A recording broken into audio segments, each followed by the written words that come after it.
Yes, my dear students, how are you? Today we will discuss the new chapter. Chapter number is 5 and the topic is the heredity and variation. In class 10 you have learnt about the heredity and variation in very short, but in class 12 you have to learn more about it. Let us learn first of all. You have just to know about the means Gregor John Mendel, and this Gregor John Mendel, he was born in 1822 and he died in 1884. For his discovery, for his work, he is known as the father of genetics. Actually, what happens, the Mendel has performed experiment on the means characteristic features of the Pisum sativum, and then he was able to know that how the character is transferred from one generation to another. So Mendel conducted his experiment on garden pea. That's why you must have learned in class 10 also. Garden pea means Pisum sativum, and he worked continuously for 7 years before proposing the law of inheritance. The reason is that why the Mendel has selected the question is that why the Mendel has selected the Pisum sativum.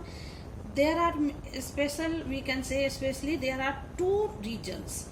First one is the many varieties were available with observable alternate forms of a trait or character.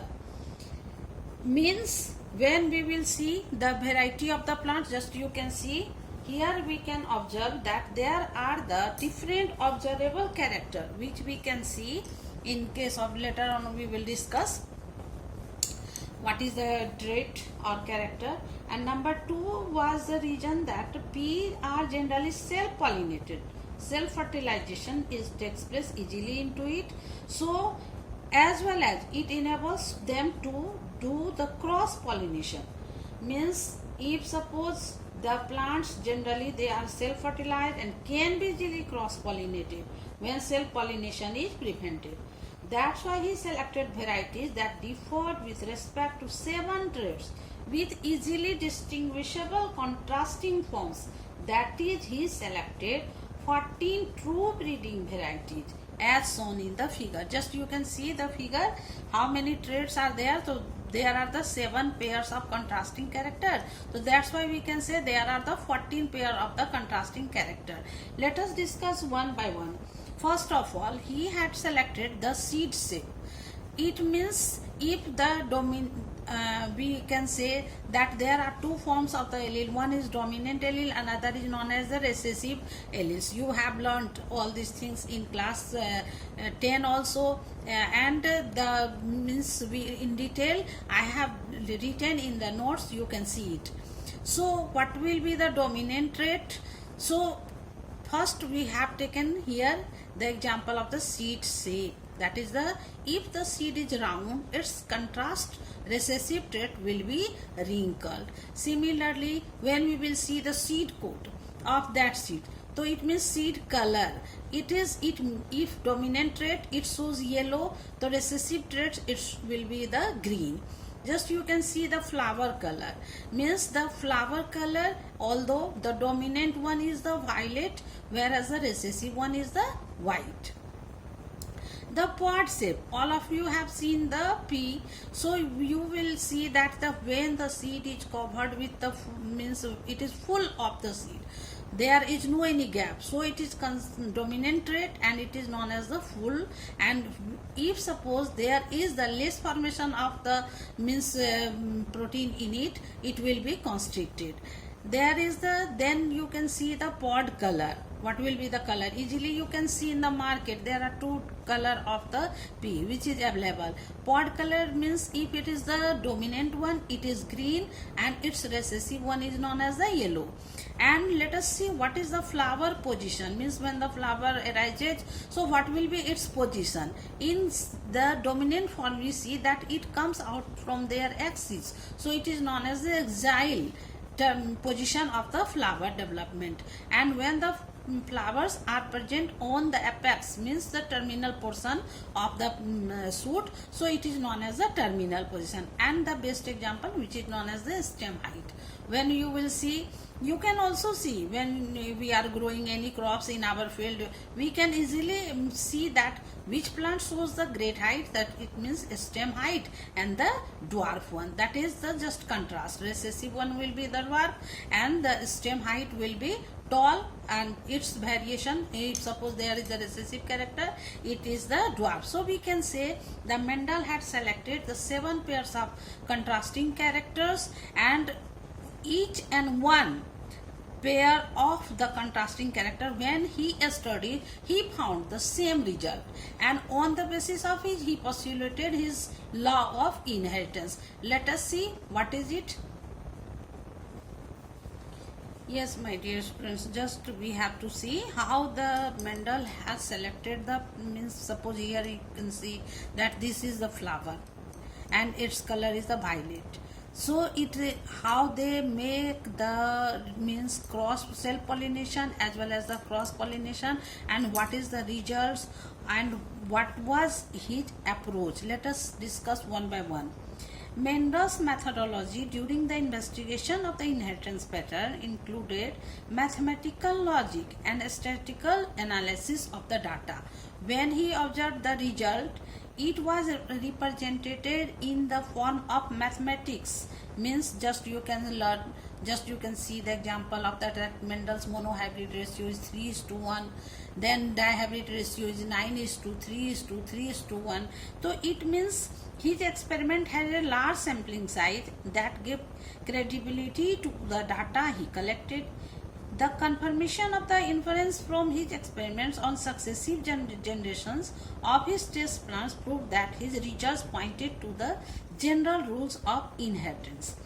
Mendel first made sure that each of the 14 varieties, just you have seen that the 7 pairs of contrasting forms was true breeding, by allowing successive generation to self-pollinate and eliminating any offspring that was not true breeding.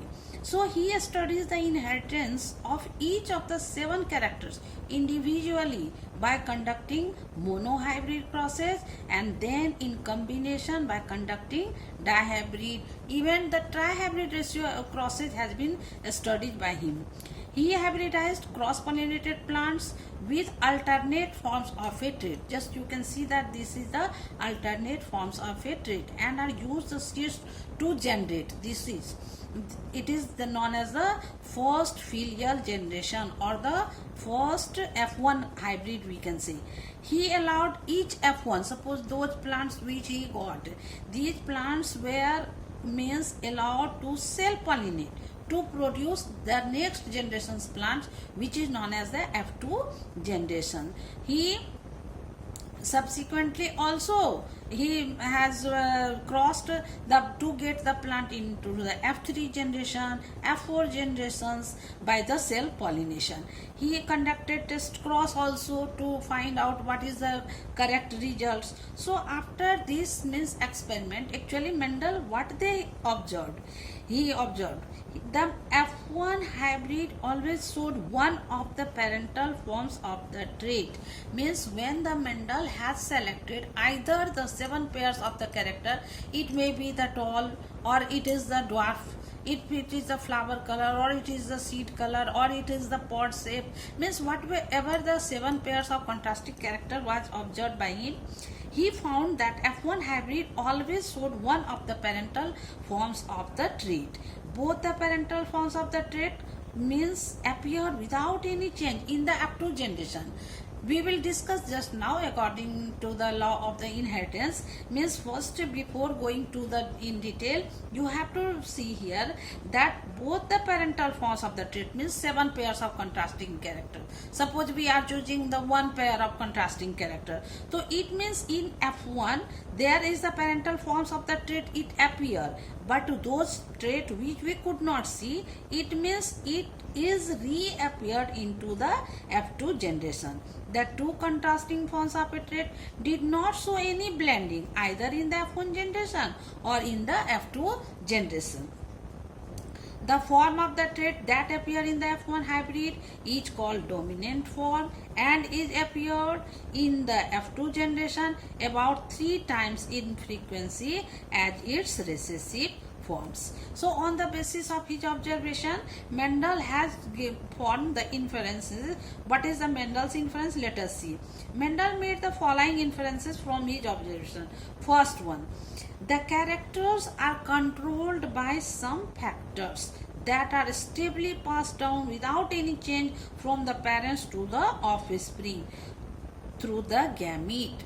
Actually, just now you have learned how the fertilization is going on in the flowering plants or in case of human beings. So we can see that the gamete is the first unit which helps into the reproduction. So Mendel, first of all, when he observed all these experiments, he found that the characters are controlled by some factors that are stably passed down without any change from the parents to the offspring through the gametes. And what was the factors? Actually, we can say at that time Mendel was not able to find out the correct name of the factor gene. So he used to say that instead of a gene, he used to say that the factors are controlled means or the character of or trait of any variety of the plants or animals, it is controlled by the factors, and these factors always occur in pair. When suppose we are seeing that there is a tall, means it will be controlled by a pair of factors. So in a pair of dissimilar factors, of suppose if we are telling that it is a tall plant and if it is the means short plant, or if it is purple or it is the white flower. So in a pair of dissimilar factor of a trait, one of them dominates the other and expresses itself in the hybrid, while the other remains hidden and is recessive. This was his observation inference, and finally he found that in each pair of the contrasting character, we see that there is the one character which appears in F1, it will always follow the dominant law of dominance. These alleles are always dominant, their characters is expressed in the F1 hybrid, and when the means suppose those characters which were not expressed, so these characters were called by him, it is the recessive one, or it is the hidden. If suppose it is hidden, it is recessive one, but it will be means later it will be appeared into the F2 generation. So we will discuss more about the law of inheritance in my next class. So up to here you have to write the notes. Till then, bye.